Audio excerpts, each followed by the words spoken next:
Avis vascular centre మన దేశంలోనే the best varicose vein hospital. ఎన్నిసార్లు చెప్పాలి? టైంకి తినాలి, టైంకి పడుకోవాలి. ఎంత బేసిక్ కామన్. ఇది ఒక డాక్టర్ చెప్పాల్సిన విషయమేనా? మీకు ఇన్ని సంవత్సరాలు చదువుకుంటున్నారు కదా. హెల్తీ ప్రెగ్నెన్సీ అంటే హెల్తీ ఎగ్ అంటే ఏ ఏజ్ నుంచి ఏజ్ వరకు అని మీ సజెషన్? 25 to 30 మధ్యలో the best time. Sperm quality, egg quality రెండు బెటర్గా ఉంటేనే ఎంబ్రియో క్వాలిటీ మంచిగా ఉంటుంది. ఆ ప్రెగ్నెన్సీ జర్నీలో ఎక్స్పోజ్ అయినంత బేబీ ఫ్యూచర్ ఉంటుంది. ఇప్పుడు కాలం మాత్రం పీసీఓడి అనేది చాలా మందికి కామన్ అయిపోతుంది. పీసీఓడి అనేది నిజంగా అంత డేంజరస్. గైనకాలజీనే ఎందుకు ఎంచుకున్నారు? బికాస్ ఫెర్టిలిటీ పెరగడానికి రీజన్స్ ఏంటంటారు? డెఫినెట్గా life style is one. Periods రెగ్యులర్గా వస్తే హెల్దీగా ఉన్నాము అని అనుకోవచ్చా? పీరియడ్ రెగ్యులర్గా వస్తే నాకు గాడ్ అంటే బిలీవ్ ఉంది. నేను చాలా నమ్మేది వెంకటేశ్వర స్వామి.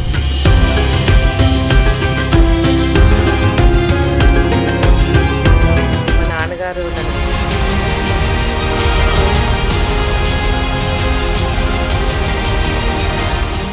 Welcome to I dream. ఈరోజు మనతో పాటు a dynamic and inspiring gynaecologist doctor Shilpi Reddy గారు ఉన్నారు. జనరల్గా టీనేజ్ నుంచి చాలామంది ఆడవాళ్ళకి చాలా డౌట్స్ ఉంటూ ఉంటాయి. ఆ డౌట్స్ అన్నింటినీ క్లారిఫై చేయాలంటే ఖచ్చితంగా డాక్టర్ శిల్పిరెడ్డి గారి నుంచే సమాధానాలు రావాలి. డాక్టర్ శిల్పిరెడ్డి గారి నుంచే మనం తెలుసుకోవాలి. Hello ma'am, welcome to our show. Hello, ఎలా ఉన్నారు ma'am? All good. Okay ma'am, ఏంటి చిన్నప్పటి నుంచి అంటే నేను సాఫ్ట్వేర్ అవ్వాలి, నేను డాక్టర్ అవ్వాలి అని మీరు చిన్నప్పటి నుంచి అలా డాక్టర్ అవ్వాలి అనుకున్నారా? లేదు, నేను ఎప్పుడు అలా అనుకోలేదు. మీ మా స్కూలింగ్ అసలు ఎక్కడ? నాన్నగారు లేదు, మా నాన్నగారు నన్ను డాక్టర్గా చూడాలనుకున్నారు. మా మదర్ నన్ను డాక్టర్గా చూడాలనుకుంది కాబట్టి అయ్యా. Okay, special. అప్పుడు మనని ఎక్కువ అడిగేవాళ్ళు కాదు కదా. చాయిసెస్ ఏదన్నా ఉంటే లోకం వాళ్ళే చూశారు కాబట్టి వాళ్ళే డిసైడ్ చేసేవాళ్ళు. ఓకే, సో మీ పేరెంట్స్ డ్రీమ్ అనమాట మీరు డాక్టర్ అవ్వాలి అని చెప్పి. సో గైనకాలజీనే ఎందుకు ఎంచుకున్నారు? బికాస్ నాకు చాలా సర్జికల్ స్కిల్స్ ఉన్నాయి. ఓకే. సో నేను పల్లెటూర్లలో వర్క్ చేసినప్పుడు ఎక్కువగా సర్జికల్ స్కిల్స్ డెవలప్ అయ్యాయి నాకు. ఎందుకంటే అలా పేషెంట్స్ వచ్చారు కాబట్టి. సో యాజ్ అ సర్జన్ నేను బాగా ఎక్కువగా ట్రైన్ అయ్యాను. సో సర్జికల్ స్కిల్స్ ఉన్నప్పుడు మనం లార్జర్ పాపులేషన్కి కేటర్ చేయాలి అని అంటే అది ఆబ్స్టిక్స్ అండ్ గైనక్ తీసుకుంటే బాగుంటుందని చెప్పి తీసుకున్నాను. సో ఇప్పుడు మిమ్మల్ని చూస్తూ మీ పేరెంట్స్ ఫీలింగ్ ఏంటి? వాళ్ళు ప్రౌడ్ ఫీల్ అవుతారు. ఓకే, సో ఇదంతా మీరు ఊహించుకున్నారా? నేను ఇలా ఉంటాను, ఈ స్టేజ్లో ఉంటాను అని చెప్పి మీరు అంటే మీ పేరెంట్స్ డ్రీమ్ అన్నారు. సో మీ పేరెంట్స్ డ్రీమ్ అంటే ఆబ్వియస్లీ మీ డ్రీమ్ అయిపోయి ఉంటుంది అప్పుడు. నేను చిన్నగా ఉన్నప్పటి నుంచి ఫస్ట్ బెంచ్లో కూర్చోవడం అలవాటు. ఓకే, ఫస్ట్ బెంచ్ స్టూడెంట్ అయితే మీరు. సో తెలివైన స్టూడెంట్ కాదు, ఫస్ట్ బెంచ్ స్టూడెంట్. ఎందుకంటే నాకు మళ్ళీ మళ్ళీ చదువుకోవాలంటే బద్ధకం. ఓకే, అందుకే నేను ఏదైనా ఫస్ట్ బెంచ్లో కూర్చుని వాళ్ళు చెప్పింది వినేస్తాను. వాళ్ళు విన్నది ఖచ్చితంగా గుర్తుపెట్టుకుంటాను. స్మార్ట్ థింకింగ్ అయితే. సో హార్డ్ వర్క్ అంటే నేను స్మార్ట్ వర్క్ని బిలీవ్ చేస్తాను. ఓకే, హార్డ్ వర్క్ ఎలాగో చేయాల్సి వచ్చినప్పుడు చెయ్యాలి, తప్పదు. అయితే అలా ఫస్ట్ బెంచ్ స్టూడెంట్ని, కానీ ఎప్పుడు నేను యావరేజ్ స్టూడెంట్ని. అలా 90% బ్యాచ్ కాదు నేను. ఓకే. సో కాబట్టి నాకు ఎప్పుడైనా ఫస్ట్ బెంచ్లో ఉన్నప్పుడు నేను నంబర్ 1 అయితేనే బాగుంటుందని అదొక ఒపీనియన్. సో ఎందులో ఏది కష్టపడి ఏది చేసినా కూడా మనము టాప్ లెవెల్కి వెళ్తేనే అది మన కష్టానికి ఫలితం, అండ్ అది కూడా మనకి కలిసి వస్తుంది. ఓకే, సో ఇన్ని ఇయర్స్ మీ ఎక్స్పీరియన్స్లో మీరు అంటే మీ పేరెంట్స్ ప్రౌడ్గా ఫీల్ అవుతున్నారు, మీ గురించి మీరు ప్రౌడ్గా ఫీల్ అయిన ఇన్సిడెంట్ ఉందా? ఓ బోలెడ్ ఇన్సిడెంట్లు ఉంటాయి. ఎందుకంటే ప్రతిరోజు మేము ఏదో ఒక కొత్తగా మనం చేస్తూనే ఉంటాం, కష్టపడుతూనే ఉంటాం. అయితే అది మన ధైర్యాన్ని బట్టి కూడా ఉంటుంది. ఇంకొకటి మనం ఉన్న ప్లేస్ని బట్టి కూడా ఉంటుంది. ఇప్పుడు నీకు ఎంత ధైర్యం ఉన్నా కూడా నువ్వు ఒక చిన్న సెంటర్లో ఉన్నావు అనుకో, నీ ధైర్యం వేస్ట్ అయిపోతుంది కదా. అదే నీకు ధైర్యం ఉండి నువ్వు ఒక సూపర్ స్పెషాలిటీ సెంటర్లో ఉంటే నీకు ఇంకా వేరే ఉండదు. సో నీకు బ్లడ్ కావాల్సి వచ్చిన అవైలబుల్ ఉంటుంది, నీకు హై రిస్క్ సెటప్ కావాల్సి వచ్చిన అవైలబుల్ ఉంటుంది, అన్నీ కూడా ఉంటాయి. ఓకే, సో అలానే నేను ఒక కేస్ జస్ట్ నిన్న మేము చేశాము. తను నా దగ్గరికి 2 weeks ముందు వచ్చింది, నాకు నార్మల్ డెలివరీ చేస్తారా అని. నేను చేస్తానమ్మా, అదేంటి అలా అడిగావంటే నా ప్లాసెంటా కిందికి ఉంది అని చెప్పింది. ఏ టైప్ అని చెప్పాను. టైప్ 3 ప్లాసెంటా అని చెప్పింది. టైప్ 3 అంటే జస్ట్ మొత్తం కిందికి కాకుండా ఇట్లా సైడ్కి ఇట్లా ఉంటుంది అనమాట, వెనక వైపు కింది వరకు ఉంది. అది యూజువల్గా హెడ్ కిందికి రానివ్వదు. సరే నేను ఇంతకు ముందు 2 కేసులు చేస్తాను, నేను చేస్తాలే అని చెప్పాను. దాని తర్వాత తనకి మళ్ళీ ఇంకొక బాంబు చెప్పింది, నాకు ఒక ఫైబ్రాయిడ్ కూడా ఉందని. ఎక్కడుందమ్మా ఫైబ్రాయిడ్ అంటే, మీరు చూడండి రిపోర్ట్స్లో అంటే, రిపోర్ట్లో ఫైబ్రాయిడ్ యూట్రస్ ఇలా ఉంటే కింద భాగంలో ఉంది, ప్లసంటా ఎక్కడుంది దాని వెనక ఫైబ్రాయిడ్ ఉంది. సో అది అలా కింద భాగంలో ఉండడంతో హెడ్ కిందికి రానివ్వదు. నేను చెప్పాను, సరే నువ్వు అడుగుతున్నావు కదా, నువ్వు నన్ను నార్మల్ డెలివరీ చేయమని అడిగావు కాబట్టి నీకు దాని ఇంప్లికేషన్స్ తెలుసు.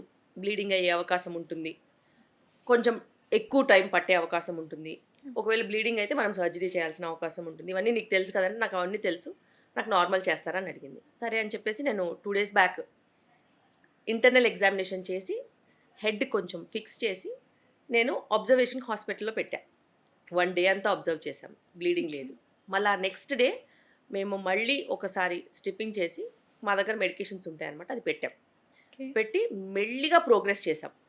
ఆ హెడ్ని అలా 24 to 48 hours మెల్లిగా కిందికి తీసుకొని వచ్చి నిన్న మధ్యాహ్నం డెలివరీ చేసాం. నార్మల్ డెలివరీ చేసాము. అదృష్టానికి, ఎందుకంటే తన సంకల్పం అది. She manifested. మేనిఫెస్టేషన్స్ని అందుకే నేను తక్కువ అంచనా వేయొద్దని చెప్తాను. చాలా strong she manifested. Blood loss లేకుండా డెలివరీ అయింది. ఆ తర్వాత తల్లి బాగుంది, బిడ్డ బాగుంది, అంతా బాగుంది. అండ్ వీటన్నిటికీ తోడు ఫైబ్రాయిడ్ అక్కడే ఉంది, ప్లసంటా కింద ఉన్న బ్లీడింగ్ ఏం అవ్వలేదు. బికాస్ ఆ ప్రక్రియలో తీసుకెళ్ళాం. తనకి అవసరం ఉంటే మనము సర్జరీ చేయాల్సి వస్తుందని చెప్పి ఓటీ పక్కనున్న లేబర్ రూమ్లోనే పెట్టాము. 2-3 ప్యాకెట్స్ ఆఫ్ బ్లడ్ రిజర్వ్ పెట్టుకున్నాము. అటెండర్స్ కౌన్సిలింగ్ అయిపోయింది, అంతా అయిపోయింది. కానీ ఇంత రెడీ చేసుకుంటే ఆమెకి ఏ కాంప్లికేషన్ రాలేదు. ఎందుకంటే ఇది ఒక పెద్ద సెటప్. మా హాస్పిటల్ ఒక సముద్రం, కావాల్సినంత హెల్ప్ ఉంటుంది. అండ్ అటాచ్డ్ అన్ని ఫెసిలిటీస్ ఉంటాయి. అదొక అడ్వాంటేజ్. ఇప్పుడు టౌన్స్ లోనో ఇలా అంటే ఏంటంటే అప్పటికప్పుడు ఎమర్జెన్సీ ఏమైనా కావాలి అంటే అవైలబుల్ ఉండదు. ధైర్యం అనేది ఒక ఎత్తు అయితే మీకు ఫెసిలిటీ కూడా అలాగే ఉండాలి. ఆ కాంప్లిమెంటెడ్ ఫెసిలిటీలోనే ఉన్నా కాబట్టి నిన్న తనకి నేను నార్మల్ డెలివరీ చేయగలిగా. అండ్ ఇద్దరు బాగున్నారు. అండ్ ఈరోజు వెళ్తే she was so happy. And ఆ ఫేస్లో ఉన్న చామ్ ఇంకెవరికి ఉండదు. Because what she wanted she achieved. చాలా మంది మనం ఆడవాళ్ళని చూస్తూ ఉంటాం కదా, ఊరికే భయపడతారు, అంటే లేని దానికి కూడా భయపడతారు. అవునవును, నార్మల్ డెలివరీ అంటే ఈమె కూడా సేమ్ సగటున ఒక normal middle class women. But ఒక్కసారి ఆలోచించండి, ఆమె ఐడియా ఏంటి, ఆమె క్లారిటీ ఏంటి. ఆ క్లారిటీ కోసము ఆమె నా దగ్గరకు వచ్చింది. బికాస్ నేను చేస్తానని తెలిసి వచ్చింది. నాకున్నది ధైర్యం చేయించుకోవడానికి, నీకెందుకు లేదు అని అడిగిన పర్సనాలిటీ. సో ఇంత స్ట్రాంగ్ ఉమెన్ పర్సనాలిటీస్ ఉన్నప్పుడు భయపడే వాళ్ళు ఎందుకు భయపడతారో కూడా అర్థం కాదు. సో ఇది డేర్, కాన్ఫిడెన్స్ అన్నీ అనుకోవాలి మనం. ఎగ్జాక్ట్లీ. ఎందుకంటే ఒక బిడ్డ కనే విషయంలో ఆ మదర్ ఆ టైంలో ఏంటంటే సెన్సిటివ్గా ఉంటారు. బట్ మీరు చెప్పిన ఇప్పుడు వాళ్ళు 2 days వితౌట్ డెలివరీ అనేది హాస్పిటల్లో ఉన్నారు. అదే టైంలో జస్ట్ ఈవినింగ్ అడ్మిట్ చేసి మార్నింగ్ నార్మల్ డెలివరీ అయ్యేవాళ్ళు రాత్రి సెక్షన్ చేయమని 6 గంటలు మమ్మల్ని టార్చర్ చేశారు. ఎందుకంటే వాళ్ళకి పెయిన్ వస్తే సెక్షన్ చేయాలి, పెయిన్ వస్తే సెక్షన్ చేయాలి. కానీ సెక్షన్ చేసిన తర్వాత కూడా పెయిన్ ఉంటుంది కదా, అప్పుడు ఎక్కడికి వెళ్ళాలి? సెక్షన్ చేసిన తర్వాత ఇది చేసేటప్పుడు భయపడతారు, అది చేసేసిన తర్వాత సేమ్ పెయిన్. నేను ఒప్పుకోలేదు, వాళ్ళకి నేను ఒప్పుకోలేదు. వీళ్ళని చూసి వాళ్ళు నేర్చుకుంటానంటే వీళ్ళు కూడా ఏం నేర్చుకోలేదు. కానీ నార్మల్ డెలివరీ అయ్యే వాళ్ళకి నార్మల్ అవుతుంది. అలా అని మనం నార్మలే చేయాలని ఎక్కడా రూల్ లేదు. మనం ప్రోగ్రెస్ అవ్వలేదు, బేబీ హార్ట్ బీట్ మంచిగా లేదు, లేకపోతే మదర్కి ప్రోగ్రెస్ అవ్వట్లేదు, సెక్షన్ చేయాలి. సో ఏది మనం పర్టికులర్గా పట్టుకుని ఉండొద్దు. అన్ని రకాల పరిస్థితుల్లో మేము చూస్తూ ఉంటాం. అలాగే ఇంకా చాలా కేసెస్ ఉంటాయి. సో ఎవ్రీ టైం మీరు ఇలా ఛాలెంజెస్ ఫేస్ చేసినప్పుడు ప్రౌడ్గా ఫీల్ అవుతారు? డే ఛాలెంజ్ ఉంటుంది మాకు. రాత్రంతా సెక్షన్ల కోసం అడుగుతూ ఉంటారు, పొద్దునంతా నార్మల్ డెలివరీస్ చేస్తారు. సో మ్యామ్, నార్మల్ డెలివరీ గురించి చెప్పారు, ఇప్పుడు సెక్షన్ గురించి చెప్పారు. అసలు ఈ రెండింటికి ఏంటి మ్యామ్ డిఫరెన్స్? అంటే సెక్షన్ చేసుకున్న వాళ్ళకి ఏమైనా అంటే ఫర్దర్గా మనం వింటూ ఉంటాం మిత్స్, అంటే బ్యాక్ పెయిన్ వస్తుంది లేదా మోకాళ్ళ నొప్పులు వస్తూ ఉంటాయి, ఇవన్నీ మనం వింటూ ఉంటాం. నిజంగా ఇది సెక్షన్ వల్ల ఇలాంటి ప్రాబ్లమ్స్ అన్నీ వస్తాయా? అలా అని కాదు. సిజేరియన్ అనేది ఉమెన్కి అదొక వరం. ఎందుకంటే నార్మల్ డెలివరీ అవ్వలేని పరిస్థితులు ఎన్నో ఉంటాయి. అలాంటి పరిస్థితుల్లో ప్రాణం కాపాడే ప్రొసీజర్ సిజేరియన్. అండ్ సిజేరియన్కి నిజంగానే చాలా పెద్ద వాల్యూ ఉంది. బికాస్ అది తల్లికి ఏమి కాకుండా బిడ్డకి ఏం బిడ్డకి ఏమి కాకుండా కాకుండా. ప్రమాదంలో నుంచి బయటికి తీసుకొచ్చే ప్రొసీజర్. Yes. ఆ ప్రొసీజర్ని మనము ఊరికే వాడేస్తున్నాం. ఓకే. అండ్ పోనీ ఆ ప్రొసీజర్ వల్ల నిజంగానే నొప్పి లేకుండా ఉంటుందా? అలా ఉంటే నేనైనా ఒప్పుకుంటాను. సేమ్ టైంలో అప్పటికి నిన్న నేను ఒక రీల్ వేశాను. ఆ రీల్‌లో Okay. కూడా ఫస్ట్ టైము జస్ట్ భయం. సర్జరీ అంటే నార్మల్ డెలివరీ అంటే భయం వల్ల ఆమె సిజేరియన్‌కెళ్ళింది. పోనీ ఇంకేదైనా రీజన్ ఉందేమో. 8 years back, 7, 8 years back. Okay. ఆ సిజేరియన్ తను చేయించుకున్నప్పుడు స్పైనల్ ఇంజెక్షన్ ఉంటది కదా! హ్మ్. దానికే తన భయం పట్టుకుంది. ఓకే. దాని తర్వాత సిజేరియన్ అయిన తర్వాత పెయిన్‌కి భయం పట్టుకుంది. సో, ఈ స్పైనల్ అనెస్థీషియాకి పట్టుకున్న భయం, పోస్ట్ డెలివరీ సిజేరియన్ తర్వాత పట్టుకున్న పెయిన్‌కొచ్చిన భయానికి ఇన్ని సంవత్సరాలు ఆమె ప్రెగ్నెన్సీయే కాదనుకుంది. ఆ ఓకే. ట్రామాలో నుంచి బయటికి రాలేదు. ఓకే. ఓకే. దాని తర్వాత సో, అంటే అది ఎలా తనకి భయం ఎలా పట్టుకుంది? అంటే పెయిన్ వేరే వల్ల. వాళ్ళని చూడడం పెయిన్ వల్ల. ఆల్రెడీ వన్స్ అంటే ఆ ఫస్ట్ డెలివరీ సిజేరియన్‌కి ఫస్ట్ డెలివరీ తర్వాత సెకండ్ బేబీని నార్మల్ కనడానికి. కాదు. నార్మల్ డెలివరీ అయితే పెయిన్ ఉంటదని సెక్షన్ చేయించుకుంది. ఓకే. ఓకే. సెక్షన్ చేసినప్పుడు స్పైనల్ అనెస్థీషియా ఇస్తారు కదా! Yes, yes. అది ఆమె యాంటిసిపేట్ చేయలేదు. ఓకే. సో, ఆ స్పైనల్ అనెస్థీసియాకే భయపడిన ఆమె. స్పైనల్‌తో పాటు మళ్ళీ స్పైనల్ Delivery వచ్చినప్పుడే పెయిన్ ఎక్కువ అనిపించిందంట ఆమెకి. ఓకే. దాని తర్వాత స్పైనల్‌కే పెయిన్ అనిపిస్తే సెక్షన్‌కి ఎంత పెయిన్ ఉంటది? సో, అదంతా ఆమె భరించి ఇది మొత్తం ఒక ట్రామా జర్నీ కింద ఆమె మొత్తం ఇట్లా నిండుకుపోయింది. ఆమెకు నెక్స్ట్ ప్రెగ్నెన్సీ ప్లాన్ చేయడానికి చాలా టైం పట్టింది అందుకని. ఓకే. ఓకే. సెకండ్ కిడ్ కనడానికి అన్ని ఇయర్స్ 8 ఇయర్స్ గ్యాప్ తీసుకున్నారు. అంతే 6 to 8 ఇయర్స్ గ్యాప్ తీసుకుంది. ఓకే. ఎందుకు అనంటే భయం. ఆమె నార్మల్ వద్దనుకుని సెక్షన్‌కి వెళ్ళింది. సెక్షన్ తెలియకుండా అయిపోద్దనుకుని ఓకే. సెక్షన్‌లో కూడా ఆమె అలాగే ట్రామాతో ఉండింది. సో, నా దగ్గర మళ్ళీ చెకప్స్ అంతా చేసుకుని నేను అడిగా. మరి నీకు సెక్షన్ అంటే భయపడ్డావు కదా! ఈసారి నార్మల్ చేసుకుంటావా అని. అమ్మో! నార్మల్ అంటే నాకు భయం మేడం అని. మరి సెక్షన్ అంటే కూడా నువ్వు భయపడ్డావు కదా! ఫస్ట్ సెక్షన్ అయిన తర్వాత సెకండ్ ది నార్మల్ డెలివరీ నేను అయ్యే ఛాన్సెస్ చేస్తాను. ఉంటాయా? నేను చేస్తాను. ఓకే. సో, నేను అడిగాను అందుకనే. నువ్వు నార్మల్ చేయించుకుంటా అంటే నేను చేస్తానంటే, వద్దు మేడం నాకు సెక్షనే చేయండి. నాకు చాలా భయం ఉంది. Last time okay. సెక్షన్‌కే నాకు చాలా ఇబ్బంది అయింది. చాలా పెయిన్ అయిందంటే, అసలు పెయిన్ లేకుండా సెక్షన్ ఉంటదని నీకు తెలుసా అని అడిగా. నాకు తెలీదని చెప్పింది. ఈసారి నువ్వు చూడు. నీకు ఇంత కూడా పెయిన్ లేకుండా, నార్మల్ డెలివరీ ఇంత పెయిన్ లేకుండా నార్మల్ కాదు సెక్షనే. సెక్షనే తను నార్మల్‌గా అసలు ఒప్పుకోవట్లేదు. ఆ భయానికే ఓకే. ఒప్పుకోవట్లేదు. ఓకే. ఓకే. నీకు ఇంత కూడా పెయిన్ అవ్వకుండా నేను సెక్షన్ చేస్తానని అంటే, ఎలా అనింది. నేనన్నా నువ్వు చూడు అన్నా. ఓకే. అలాగే వాళ్ళు పెట్టుకున్న టైమింగ్‌కి మార్నింగ్ నేను, ఇద్దరు అనెస్థెటిస్టులు కలిసి నాతో పాటు ఇద్దరు అసిస్టెంట్లు. ఆమెకి ఆఖరికి ఇంజెక్షన్ పెయిన్ కూడా తెలియకుండా బ్లాక్ చేసి మంచిగా డెలివర్ చేసి బేబీనిచ్చాం. వావ్! సూపర్. బికాస్ ఇవి నేను ఎందుకు మళ్ళీ చెప్తున్నానంటే, ఇది ఇండివిజువల్ ప్రాబ్లం కాదు. ఓకే. తను వేరే ఎవరికైనా తన జర్నీ షేర్ చేసినా షేర్ కానీ చేసుకోవాలన్నా ఆ జర్నీలో పెయిన్ ఉంటదంటే ఇంకొకళ్ళ పిల్లల్ని కూడా కనట్లేదు. Yes. ఇప్పుడు ఆ పరిస్థితికి వచ్చాం. Yes. బికాస్ అది నీ ట్రామా అని నువ్వు అనుకుంటున్నావు. కానీ నీ ట్రామా ఉందని నువ్వు నలుగురితో కూర్చుని ఉన్నప్పుడు షేర్ చేసుకుంటే అవతల వాళ్ళు కూడా కాన్ఫిడెన్స్ లాస్ అవుతారు. లాస్ అవుతారు. వాళ్ళకి అది ఫియర్ ఫ్యాక్టర్ పెళ్లి కూడా చేసుకోకుండా అయ్యేంత Yeah. ఫియర్ ఫ్యాక్టర్కి వెళ్ళిపోయింది ఇప్పుడు. అవును. పిల్లల్ని కూడా కనకుండా కనాల్సి వస్తుంది ఉండంత అని. ఫియర్ ఫ్యాక్టర్ అయిపోయింది. Yes. నాకు డెలివరీ వద్దు ఏమొద్దు, ఆ పెయిన్ వద్దు ఏమొద్దు అనేసి అనుకునే ఫియర్ ఫ్యాక్టర్ వరకు కూడా వెళ్ళిపోయింది. ఓకే. సో నేను నీ ట్రామా మార్చలేకపోతే, నేను నీ జర్నీ అబౌట్ డెలివరీని మార్చలేకపోతే, సో ఛాలెంజింగ్ గా తీసుకున్నారు మీరు. ఎగ్జాక్ట్లీ నువ్వు ఇదే ట్రామా వేరే వాళ్ళకి చెప్తావు. వాళ్ళు కనకపోతే పిల్లలు. సో నీ జర్నీని మారుస్తాను. నేను మళ్ళీ ఈరోజు వెళ్ళా. Pain Okay. ఉందా అని అడిగా. లేదు మేడం బాగానే ఉంది, కాలు చేతులు కదులుతున్నాను, కొంచెం పక్క తిరిగేటప్పుడు అలా కొంచెం ఇబ్బంది అనిపిస్తుంది, ఇక అది కూడా ఉండొద్దు, అది కూడా ఉండకుండా మేము చూసుకుంటామని చెప్పి ఎపిడ్యూరల్ ఇచ్చి టాప్అప్ ఇచ్చి మొబిలైజ్ చేసి పెట్టాం. బికాస్ తనకి ఇప్పుడు నేను ఆ కంఫర్ట్ ఇవ్వకపోతే పాత ట్రామాకి ఇది కూడా యాడ్ అయితే she will not forgive her self and she will carry that for ever in her life. Okay. So at least తనకి లాస్ట్ టైం జరిగింది, ఓ అది నాకు తెలియదు కాబట్టి నాకు అలా జరిగింది, నాకు ఈ చాయిస్ ఉన్నదని తెలుసుంటే నేను అది కూడా సో మార్చుకునేదాన్ని సెకండ్ తెలుసుకోవాలి. ప్రెగ్నెన్సీ తనకి హ్యాపీ ప్రెగ్నెన్సీ అయింది. ఎస్. సో మ్యామ్ టీనేజ్ వచ్చిన తర్వాత ఆడపిల్లలకి ఒక డౌట్ ఉంటుంది. వాళ్ళకి ఆ టైంలో వైట్ డిశ్చార్జ్ అవుతూ ఉంటుంది. సో అది వాళ్ళకి కొంతమందికి మదర్‌తో కొంతమంది ఎక్స్‌ప్లెయిన్ చేస్తారు. లేదా మదర్‌తో కూడా మాట్లాడలేని వాళ్ళు ఉంటారు కొంతమంది. సో ఆ టైంలో మదర్ వాళ్ళ బేబీకి చెప్పాలి, వాళ్ళ డాటర్‌కి చెప్పాలి అంటే ఆ పరిస్థితిని ఎలా చెప్పాలి అని మీ సజెషన్? మీరు ఏం చెప్తారు? ఎప్పుడైనా కూడా డిశ్చార్జెస్ అనేవి కామన్, దాన్ని అసలు మనం పట్టించుకోవాల్సిన అవసరం లేదు. Teenage discharges are just okay. Normal. So వాళ్ళు ఆ టైంలో అయితే భయపడతారు కదా! భయపడాల్సిన అవసరం లేదు. ఓకే. కానీ any discharge that has got any bad smell, okay. That has got itching, వాళ్ళే వచ్చి చెప్తారు.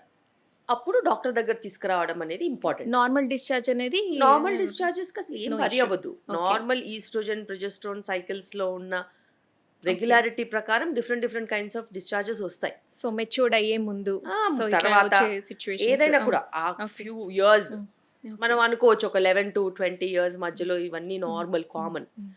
అండ్ ఏదైనా అబ్నార్మాలిటీ ఉన్నంత వరకు మనం Okay.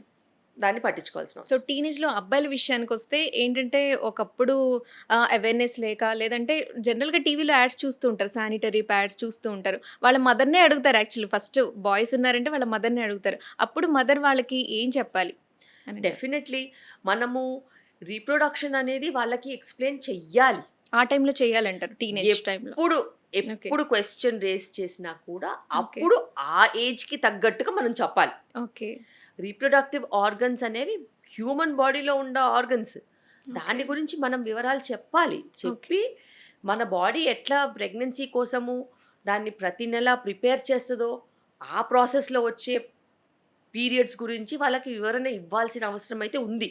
ఓకే. బికాస్ అది తరతరాలుగా మనకి ఉన్న సబ్జెక్టే, ఎంత వీలైతే అంత.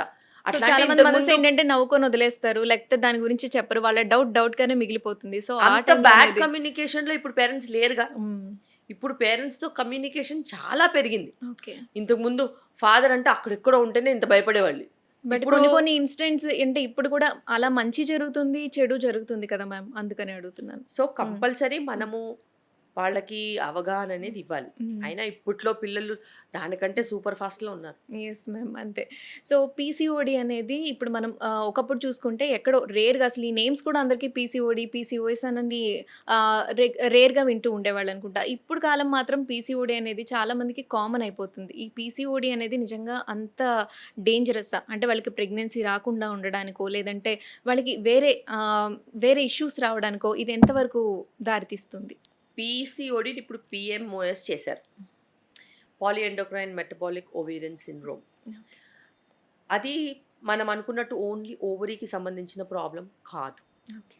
ఫస్ట్ అండ్ ఫార్మోస్ట్ ఓవరీలో ఎస్ ఎగ్స్ ఉంటాయి, కానీ ఫామ్ అవ్వవు, సైజ్ రాదు, రిలీజ్ అవ్వదు. సో ఫామ్ అయ్యే దాంట్లో కూడా 2-3 అన్నీ వచ్చేస్తాయి, కానీ ఏది పెద్దగా అవ్వదు. So Okay. ఈస్ట్రోజన్ అనేది ఉంటుంది, ఎగ్ రిలీజ్ అవ్వదు కాబట్టి ప్రొజెస్ట్రాన్ అనేది ఉండదు. సో ఫర్టిలిటీ లెవెల్స్ డ్రాప్ ఉంటుంది, పీరియడ్స్ ఇర్రెగ్యులర్ ఉంటాయి, ఓకే. క్వాలిటీ బ్యాడ్ ఉంటుంది. ఇవి ఓవరీకి సంబంధించి. ఓకే. ఇవి కాకుండా ఓవరీ లోపట టిష్యూ నుంచి ఆండ్రోజన్స్ ప్రొడ్యూస్ చేస్తుంది. ఆండ్రోజన్స్ వల్ల అవాంఛిత రోమాలు, దాని తర్వాత మనకి ఈ యాక్నే ఏదైతే పెద్ద పెద్ద మోటాలు వస్తాయో అవి కూడా వచ్చే అవకాశం ఉంటుంది. ఓకే. ఇవన్నిటికీ కాకుండా పాలీ ఎండోక్రైన్ అని ఎందుకు అన్నారంటే ఈస్ట్రోజన్ ప్రొజెస్ట్రాన్ ఆండ్రోజన్సే కాకుండా అది ఇన్సులిన్ రెసిస్టెన్స్ కూడా ఉంటుంది. ఇన్సులిన్ ఏదైతే మన బ్లడ్లో వెళ్ళే షుగర్ని సెల్స్కి ఇచ్చి బర్న్ చేస్తుందో ఆ ఇన్సులిన్ పని చేయకుండా చేస్తుంది. దాన్నే ఇన్సులిన్ రెసిస్టెన్స్ అంటారు. ఓకే. ఇప్పుడు ఈ ఇన్సులిన్ రెసిస్టెన్స్ ఉండడం మూలాన బ్లడ్లో ఉన్న షుగర్ బర్న్ అవ్వకుండా వాళ్ళకి శక్తి లేనట్టు, నీరసంగా ఉన్నట్టు అనిపిస్తుంది. ప్లస్ ఆ షుగర్ అనేది లివర్ ఫ్యాట్ కింద మార్చేస్తుంది. సో పొట్ట చుట్టూ ఫ్యాట్ డెపోజిషన్, ఎక్కడ పడితే అక్కడ ఫ్యాట్ డెపోజిషన్ అనేది అవుతుంది. సో వెయిట్ గెయిన్ అవుతుంది, ఇన్సులిన్ రెసిస్టెన్స్ ఉంటుంది. ఇన్సులిన్ రెసిస్టెన్స్ వల్ల బ్లాక్నెస్ నెక్ దగ్గర, యాక్సిలాలో పిగ్మెంటేషన్ ఇవన్నీ ఉంటుంది, అకాంథోసిస్ అంటారు. ఓకే. ఒబేసిటీ, ఇర్రెగ్యులర్ పీరియడ్స్, దాని తర్వాత అవాంఛిత రోమాలు, ఇన్ఫెర్టిలిటీ ఇన్ఫర్టిలిటీ, ఎగ్ రిలీజ్ అవ్వదు కదా, ఓకే ఇన్ఫర్టిలిటీ, లో ఎగ్ క్వాలిటీ. సో ఇవన్నీ మల్టిపుల్ సిస్టమ్స్ని ఇన్వాల్వ్ అవుతున్నాయి కాబట్టి పాలీ ఎండోక్రైన్, మెటబాలిక్గా అసోసియేటెడ్ విత్ ఇన్సులిన్, ఆండ్రోజన్స్ అన్నీ కాబట్టి metabolic ovarian syndrome. So poly endocrine metabolic ovarian syndrome దానికి కొత్తగా పేరు ఇచ్చారు. ఓకే అయితే ఒక్కటి గమనించుకోవాల్సింది ఏంటంటే అది మనము జస్ట్ చిన్న పిఎంఓఎస్ఏ కదా అని తీసేయడానికి లేదు.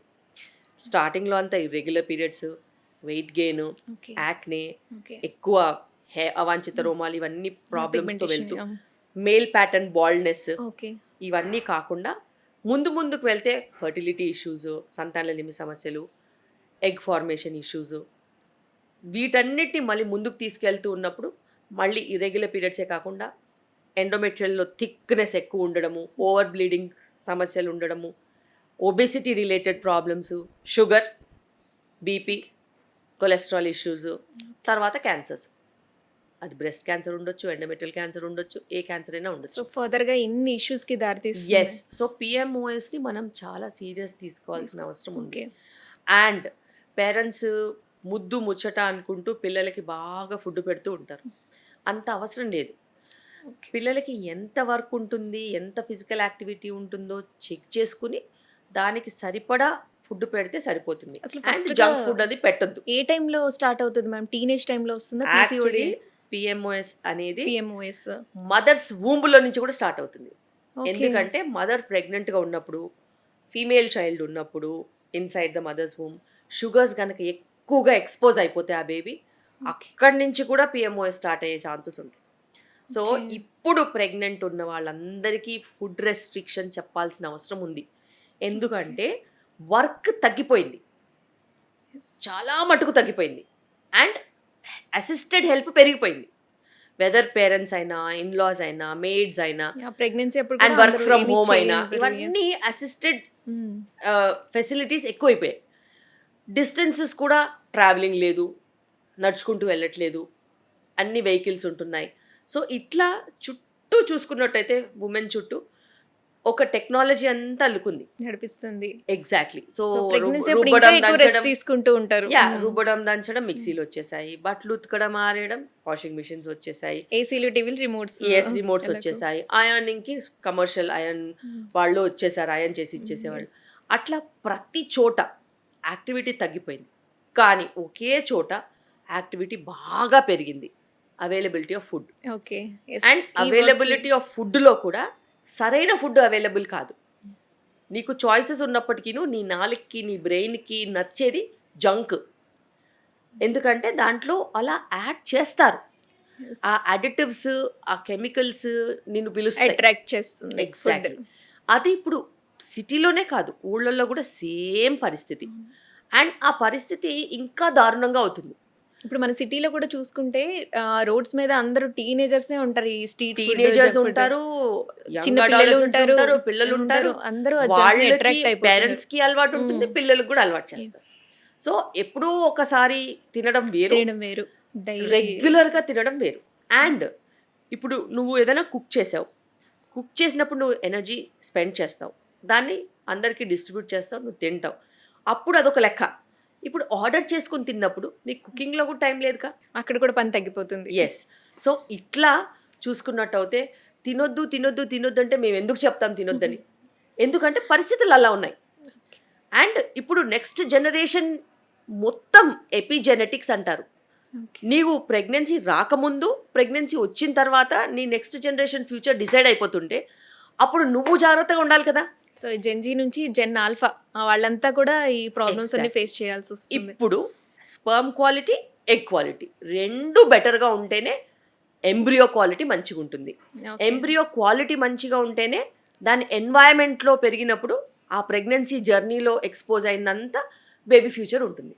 సో దానికి మనం ప్రిపేర్ అవ్వాల్సింది మంచి ఆరోగ్యంగా ఉన్న ఆడవాళ్ళు, మంచి ఆరోగ్యంగా ఉన్న మగవాళ్ళు, మంచి క్వాలిటీ స్పర్మ్, మంచి క్వాలిటీ ఎగ్స్. అదేవిధంగా ప్రెగ్నెన్సీలో కూడా ఒళ్ళు దగ్గర పెట్టుకుని జాగ్రత్తగా, మెడిసిన్సే కాదు లైఫ్ స్టైల్ కూడా చాలా ఇంపార్టెంట్.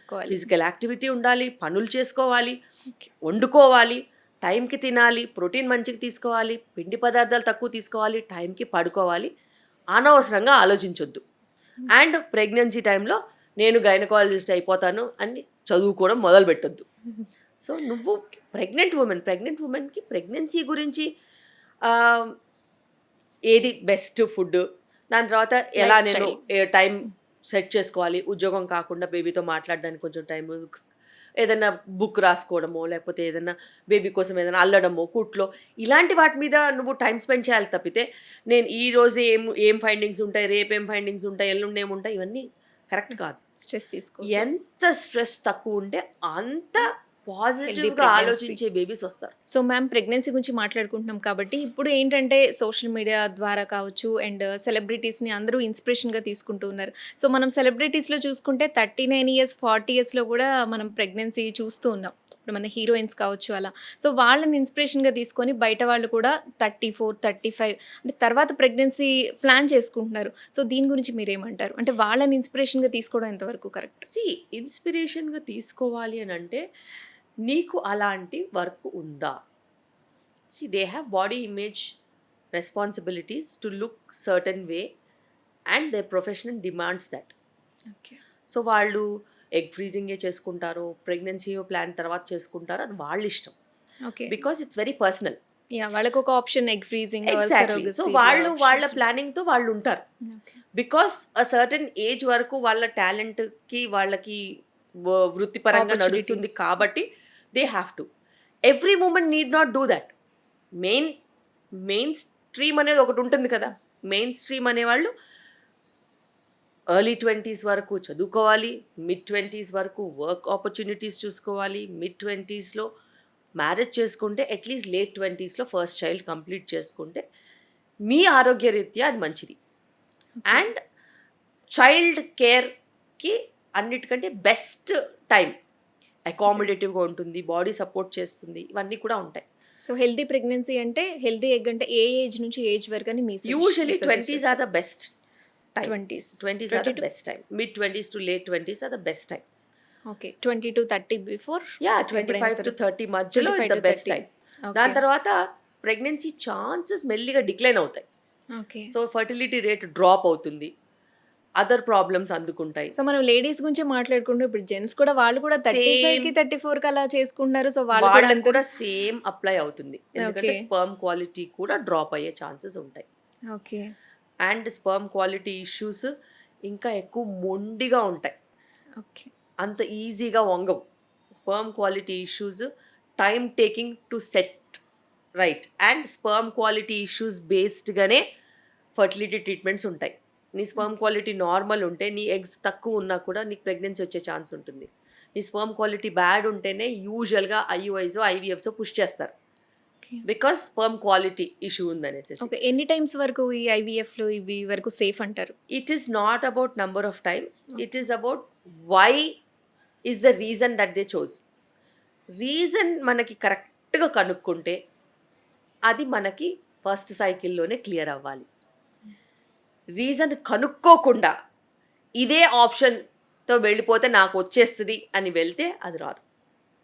ఓకే. సో ఎప్పుడైనా ఫర్టిలిటీకి ఒక్కటే rule, good egg quality, good sperm quality. దాని మీద ఫోకస్ చేసి 3 months ప్రెగ్నెన్సీ రాకపోతేనే నెక్స్ట్ ఫర్టిలిటీ ట్రీట్మెంట్కి వెళ్ళే ముందు క్వాలిటీ, నేను క్వాంటిటీ చెప్పట్లేదు, క్వాలిటీ రెక్టిఫై అయిన తర్వాతనే ఏ ట్రీట్మెంట్ అయినా తీసుకోవాలి.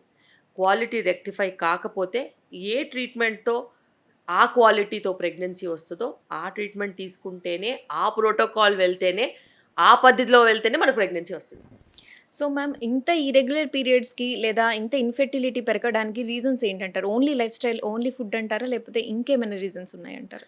డెఫినెట్గా life style is one of the major reasons. Main reason. Okay. Major reasons. ఎందుకంటే మనం తినే ఆహారం మారిపోయింది, తినే టైమింగ్స్ మారిపోయాయి, పడుకునే టైమింగ్స్ మారిపోయాయి, ఓకే. ఎంటర్టైన్మెంట్ ఎక్కువైపోయింది.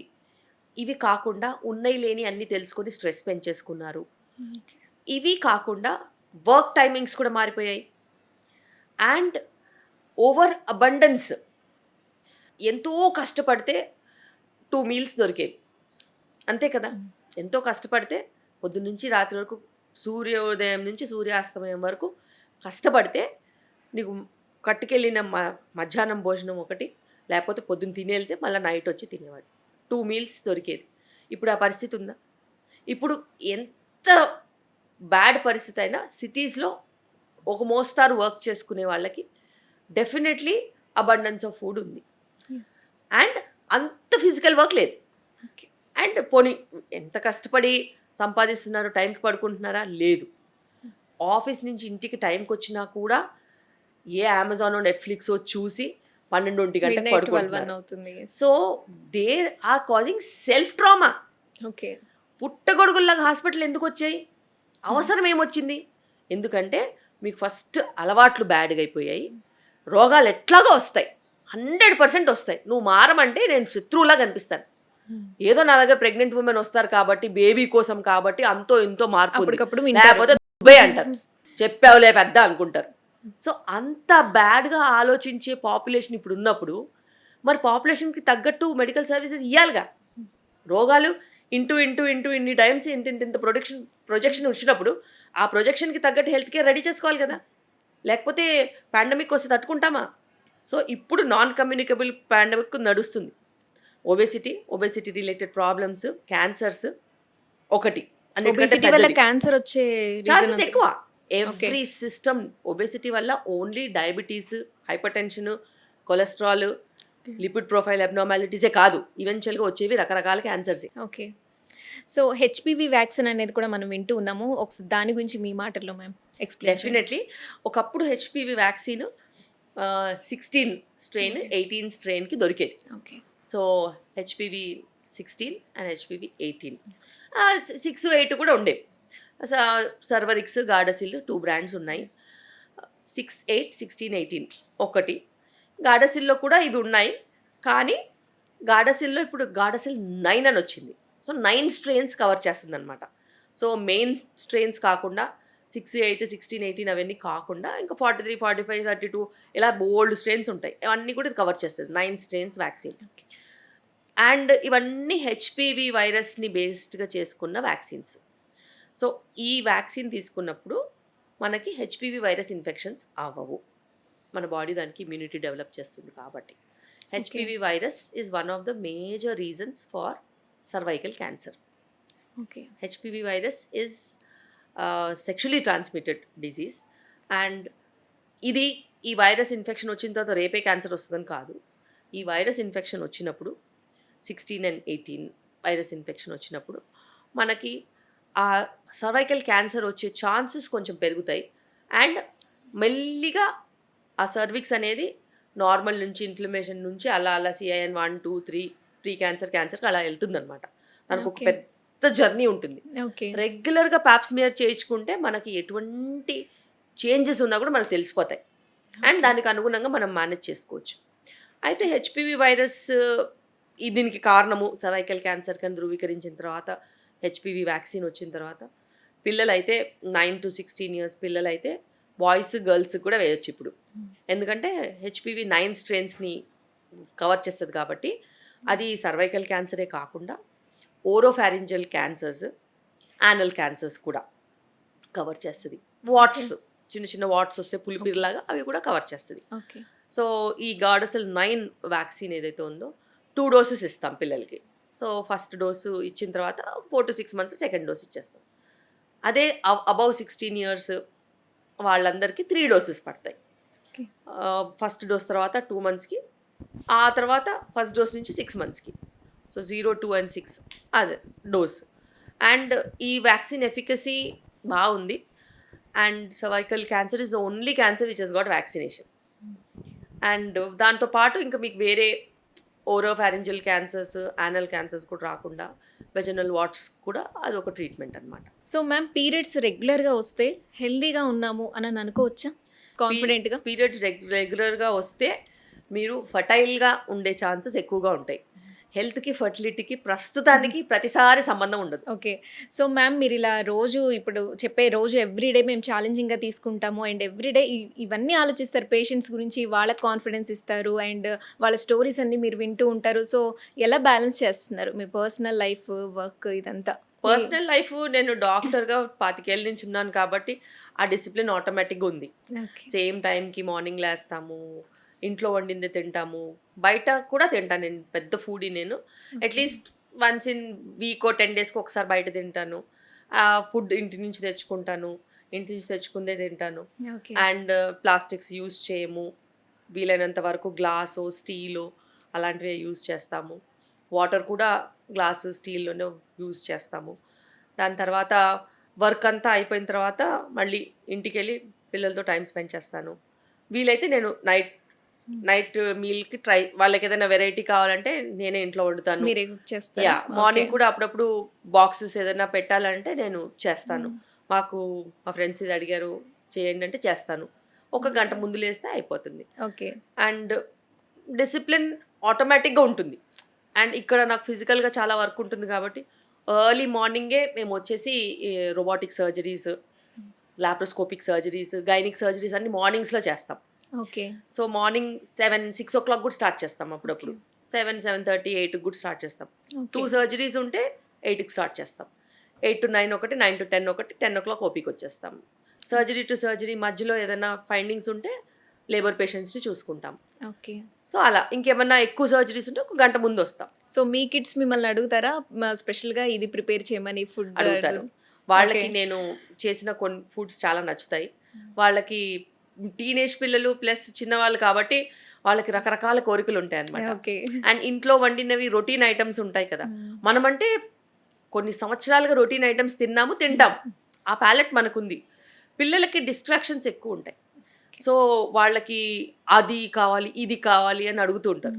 సో మనకి ఉన్న ఇంట్లో ఆర్గానిక్ ఇంగ్రీడియంట్స్‌తో అవి చేసి పెడితే ఓకే. వాళ్ళకి కూడా క్వాలిటీ మనం కంట్రోల్ చేస్తాం కాబట్టి వాళ్ళకి కూడా మనం సమాధానపరిచినట్టు ఉంటుంది. సో ప్రెగ్నెన్సీగా ఉన్నప్పుడు మదర్ ఆలోచించే అంటే ఆ 9 మంత్స్ ఇన్‌ఫ్లూయెన్స్ ఉంటుందా? అంటే దానికి ప్రభావం చూపిస్తుందా? లేదా 100% ఓవరాల్‌గా ఉంటుంది. పెద్దయిన తర్వాత? మనం అనుకుంటాము ఓన్లీ ప్రెగ్నెంట్ వుమెన్ కరెక్ట్‌గా ఉంటే చాలని.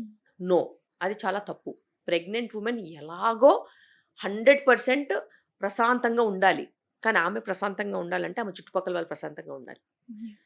So any family disturbances, any marital conflicts, any family disputes, any abuse, ఇవన్నీ కూడా బేబీ యొక్క మానసిక స్థితిని డిసైడ్ చేస్తుంది. సో ఫ్యామిలీ, ఫ్రెండ్స్, యునో చుట్టూ వర్క్ ఉండే place, work place. Spouse, siblings అందరూ గమనించుకుంటూ ఉండాలి.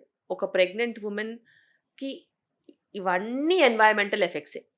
సో మ్యామ్ మీరు స్పిరిచువాలిటీకి ఎంతవరకు ఇంపార్టెన్స్ ఇస్తారు? అంటే మీరు గాడ్‌ని బిలీవ్ చేస్తారా? మీరు ఎక్కడికైనా వెళ్తూ ఉంటారా టెంపుల్స్‌కి రెగ్యులర్‌గా? నాకు గాడ్ అంటే బిలీవ్ ఉంది. అండ్ నేను చాలా నమ్మేది వెంకటేశ్వర స్వామిని. Okay. And I always feel he is with me. Okay. And ఎప్పుడైనా నేను చాలా అబ్జర్వ్ చేస్తాను. నాకు ఓపీలో చాలా బిజీగా ఉన్నాను.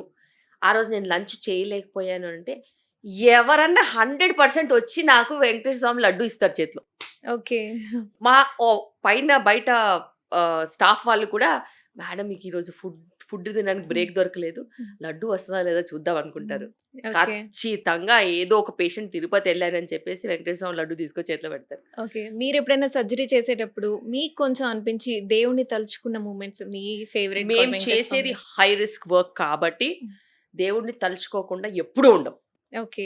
దేవుడు ఎప్పుడు మాతోనే ఉన్నాడు, మా చేతుల్లోనే ఉన్నాడు, మా కళ్ళల్లోనే ఉన్నాడని అనుకుంటాం. ఎందుకంటే మేము అంత హై రిస్క్ వర్క్ చేస్తాం కాబట్టి.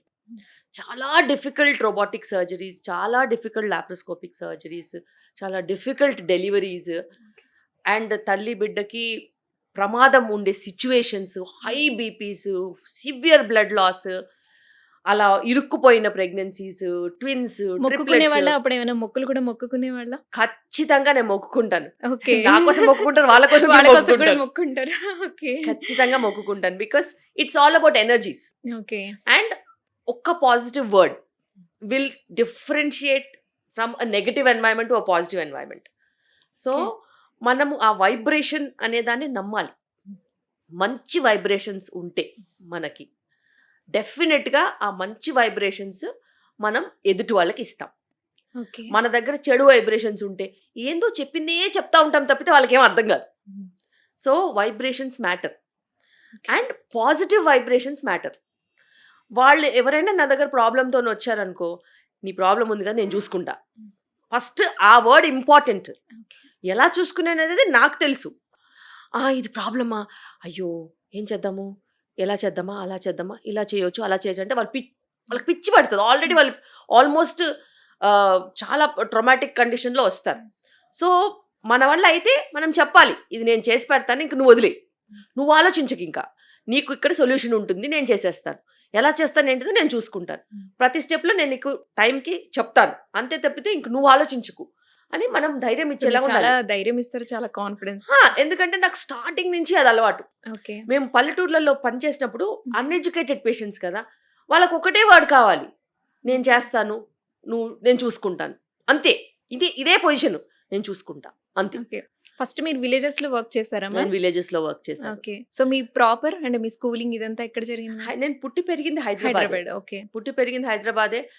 కార్పొరేట్ స్కూల్స్ లోనే చదివాను. ఓకే. శివశివాని స్కూల్లో చదివాను. ఫస్ట్ అంటే ప్రీ ప్రైమరీ టు 10th అక్కడ, దాని తర్వాత విల్లా మేరీ కాలేజ్లో చదివాను. దాని తర్వాత మెడికల్ స్కూల్కి గుల్బర్గా వెళ్ళాను. ఆ టైంలో మాది 0 year, ఇక్కడ అడ్మిషన్స్ అవ్వలేదని అక్కడికి వెళ్ళి చదువుకున్నాను. అక్కడి నుంచి వచ్చాక మళ్ళీ ఇక్కడ కూడా ఉస్మానియాలోనే చేశాను. ఉస్మానియాలో చేసిన తర్వాత పల్లెటూర్లలో ప్రాక్టీస్, అప్పుడు కరువు బాగా, ఫుల్ ఫ్యామిన్ నడుస్తుంది అనమాట. అప్పుడు మా ఫాదర్ అడిగారు, నువ్వు ఊర్లో ప్రాక్టీస్ చేస్తానంటే మన ఊరు దగ్గర ఒక డిస్ట్రిక్ట్ ఉంది, అక్కడ నువ్వు చేస్తావంటే సరే చేస్తాలేండి అని చెప్పా. That was the first starting వెళ్ళాను అక్కడికి. ఓకే. అక్కడ పేషెంట్స్ చాలా ప్రేమగా చూస్తారు. అంటే వాళ్ళ ఇంట్లో కోడి ఉందనుకో, కోడి గుడ్డు పెడితే గుడ్డు చెంగున పెట్టుకుని వస్తారు, మేడం నీకోసం గుడ్డు తీసుకొచ్చారు. అలా మా ఇంట్లో ఆగరికాయలు వచ్చారు ఒకరు తీసుకొస్తారు.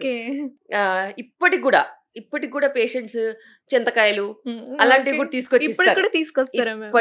తీసుకొస్తారు. సో మీరు ఇష్టపడతారు, సో అది తెలుసుకొని తీసుకొస్తారు. వాళ్ళ ఇంట్లో ఏది ఉంటే అది తీసుకొని వస్తారు.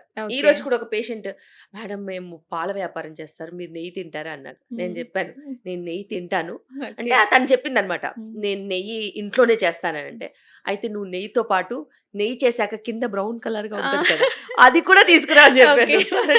నేను చిన్నగా ఉన్నప్పటి నుంచి అది తినడం అలవాటు నాకు. చాలా మంది అది ఇష్టపడతారు, అసలు నెయ్యి కన్నా కూడా అది ఇంకా ఎక్కువ ఇష్టపడతారు. గీకి తింటాను. సో నేను చెప్పాను అది కూడా తీసుకురా అని చెప్పాను. She felt very happy because expect చేయలేదు. సో అట్లా చాలా సిచ్యువేషన్స్ ఉంటాయి. సో ఓవరాల్ గా మీరు 25 years ఎక్స్పీరియన్స్ అమ్మా? 25 years, 2001 ఓకే. నుంచి 2025. సో మీరు ప్రెగ్నెన్సీ అప్పటికి మీరు గైనకాలజిస్ట్ చేస్తున్నారు? నేను గైనకాలజిస్ట్. ప్రెగ్నెన్సీ అంటే నేను ఆల్రెడీ గైనకాలజిస్ట్ అయిపోయాను. మీరు కన్నప్పుడు మీకు ఎలా అనిపించింది మ్యామ్? అంటే మీరే చాలా మందికి చేస్తూ ఉంటారు కదా సెక్షన్స్. నా ప్రెగ్నెన్సీ గురించి మాట్లాడద్దు. ప్రెగ్నెన్సీ చాలా పెద్ద, అదొక ట్రమాటిక్ జర్నీ. ఎందుకలా? అది ట్విన్స్ ఉండింది, కాంప్లికేషన్ ఉండింది, ప్రీటర్మ్ డెలివరీ అయింది. సో అది అసలు నేను నా లైఫ్ లోనే గుర్తు పెట్టుకోవద్దు అనుకునేదాన్ని. అంటే పెయిన్ఫుల్ సిచ్యువేషన్ అంటున్నారు అప్పుడు? ఇట్స్ నాట్ అబౌట్ పెయిన్, అనుకున్న ఎక్స్పెక్టెడ్ అవుట్కమ్ లేదు. ఓకే. సో ప్రీమెచ్యూరిటీ వల్ల ఆ ఎక్స్పీరియన్స్ అంతా పోయింది. ఓకే. సో ఒకేసారి మీరు ట్విన్స్ కన్నారు అనమాట. సో ఆ ఎక్స్పీరియన్స్ మీకు అంటే ఎలా, హ్యాపీ ఎక్స్పీరియన్స్ లేదు అంటున్నారా? ట్విన్స్ హ్యాపీ, ట్విన్స్ పుట్టిన తర్వాత హ్యాపీ, కానీ ఆ జర్నీ అనేది జర్నీ బాగా కష్టంగా ఉంటుంది. ఓకే. సో వాళ్ళని పెంచేటప్పుడు అయితే అంత హ్యాపీ కదా. నేను as a mother I have always I'm a satisfied mother. Okay. నాకైతే జర్నీ సాటిస్ఫాక్షన్ గా ఉంది. ఓకే. ఫస్ట్ ట్విన్స్ అప్పుడు నేను కొంచెం బిజీగా ఉన్నాను. ఆ కపుల్ ఆఫ్ ఇయర్స్ నేను అంత ఎక్కువ టైం ఇవ్వలేకపోయాను. దాని తర్వాత నుంచి I took off. Okay. So కొందరికి పర్సనల్ లైఫ్ ఎక్కువ హ్యాపీనెస్ ఇస్తుంది, కొందరికి ప్రొఫెషనల్ ఎక్కువ హ్యాపీ ఇస్తుంది. మీకు ఏది ఎక్కువ హ్యాపీనెస్ ఇస్తుంది? నాకు ప్రొఫెషనల్ లైఫ్ ఎక్కువ హ్యాపీనెస్ ఇస్తుంది. బికాజ్ చాలా మంది ఆనందాన్ని చూస్తారు. ఎందుకంటే వాళ్ళ సంతోషమే నాకు ఊపిరిపోస్తుంది ఎవ్రీడే. అండ్ వాళ్ళందరికీ మీరు ఒక దేవత. ఎవ్రీ డే ఆ సాటిస్ఫాక్షన్ తో వెళ్తాను. And family also, I have a very loving family. So మనము ఎప్పుడు పాజిటివ్ గా ఉంటే ఆ పాజిటివిటీ మనకి ఇంట్లో కూడా ఉంటుంది. మనము నెగటివ్గా ఉంటే మనకి అదే చూస్తాం ఇంట్లో. And I believe that a lot. నేను అప్పుడప్పుడు అప్సెట్ ఉంటే నేను usually I don't go home. నాకు ఇక్కడ ఇంకొక హౌస్ ఉంది హాస్పిటల్ పక్కనే, అక్కడే ఉండిపోతా. Because I don't want to take that negativity to my so home. అంటే మీరు ఎప్పుడైనా మూడ్ బాగాలేకపోతే లోన్లీగా ఇక్కడే స్పెండ్ ఉంటా. లేదా చేస్తారా? ఏదైనా క్రిటికల్ కేసెస్ ఉన్నాయి, Hmm. బ్యాడ్ కేసెస్ ఏమన్నా అయ్యాయి, ఓకే. నేను అనుకున్న రిజల్ట్స్ ఇవ్వలేకపోయాను అని అంటే usually I don't go, okay. Because I don't want my children to see me like that. Okay. అంటే కోపంగా ఉంటారా? కోపంగా ఉంటే అరుస్తారా? మీకు కోపం ఎక్కువ వస్తుందా అసలు? నాకు కోపం వస్తది. ఓకే. కానీ కోపం వస్తే అది నాకే నష్టం అని నాకు ఎప్పుడో అర్థమైపోయింది. ఇంకా ఆ తర్వాత నేను కోపంగా ఉంటే వచ్చినా మనిషి కానీ కాను అంటారా? మంచి ఇంగ్లీష్ వర్డ్స్ తో ఫ్రేమ్ చేసి సెంటెన్స్ చెప్తాను, వాళ్ళకి ఓకే. అర్థమైపోద్ది ఇంకా. ఓకే. సో ఇది మీరు కాబట్టి నేను హ్మ్. వింటున్నాను. లేకపోతే మా మమ్మీ వాళ్ళైతే ఇలా చెప్తే వినేవాళ్ళే కాదు. అడిగి రాపో మీ అమ్మమ్మని, మీ తాతని. సో మీ ఇలా మేము కిడ్స్‌కి సమాధానం చెప్తారా? చెప్తే వాళ్ళు ఏం చేసేవాళ్ళు, హ్మ్. ఐఎమ్ జస్ట్ లిస్నింగ్ అని చెప్పి వచ్చేస్తాను. ఓకే.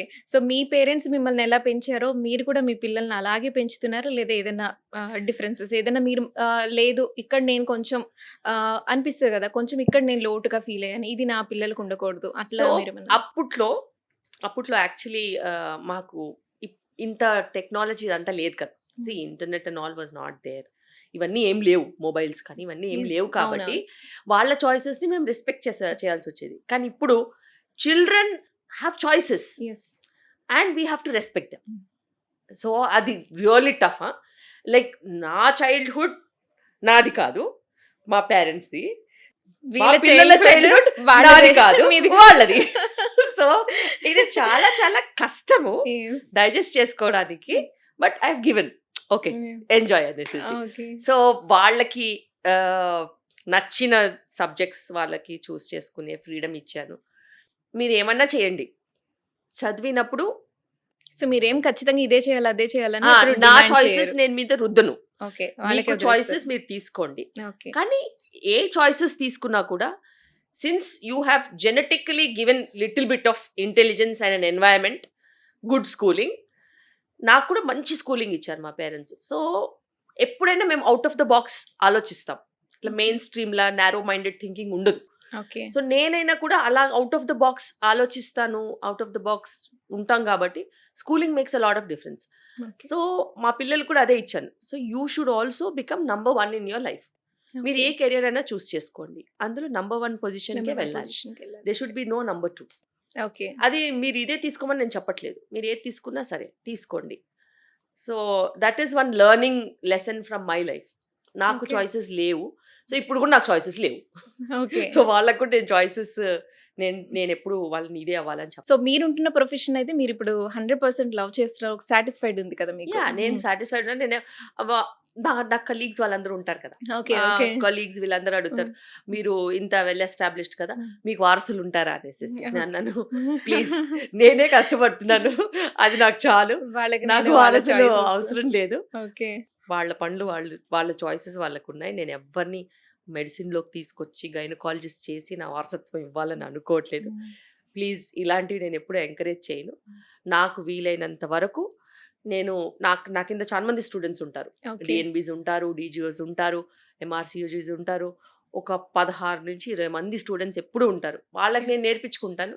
ఓకే. మా సో మీ పిల్లల్ని కిడ్స్‌కి దానికోసం మాత్రం తీసుకురావాల్సిన వాళ్ళకి అవసరం ఫ్రీడమ్ లేదు. ఇచ్చేసేసారు. మీ వాళ్ళ చాయిసెస్ సో వాళ్ళు చేసుకోండి. మ్యామ్ టీనేజర్స్‌ని అంటే ఇప్పుడు చూస్తే వాళ్ళకి సెపరేట్ రూమ్ ఉండాలి. చిన్నప్పటి నుంచే సెపరేట్ రూమ్ ఉండాలి. ఇలా అంటూ ఉంటారు. కొంతమంది ఈ విషయంలో కూడా డిఫరెన్సెస్ ఉన్నాయి. కొంతమందేమో వాళ్ళకి ఇండివిడ్యువల్ ఇవ్వాలి, వాళ్ళకి ఫ్రీడమ్ ఇవ్వాలి. కొంతమందేమో పేరెంట్స్ దగ్గరే పడుకోబెట్టుకోవాలి నైట్ పేరెంట్స్ దగ్గర అంటారు. ఈ విషయంలో మీరు ఎట్లా ఉండాలంటారు? టీనేజర్స్‌తో కానీ లేదా వాళ్ళకి ఒక 10 ఇయర్స్, 12 ఇయర్స్ వస్తున్నప్పటి నుంచి ఎలా అంటారు? వాళ్ళకి సెపరేట్ బెడ్‌రూమ్ డెఫినెట్ గా ఉండడం అనేది వాళ్ళకి అవసరమా? సెపరేట్ స్పేస్ అనేది ఇవ్వాలి. ఓకే. టీనేజ్ 12, 13 ఇయర్స్ యా నుంచి. టీనేజర్స్ అనే కాదు, ఎనీ చైల్డ్ కి సెపరేట్ స్పేస్ అనేది ఇవ్వాలి.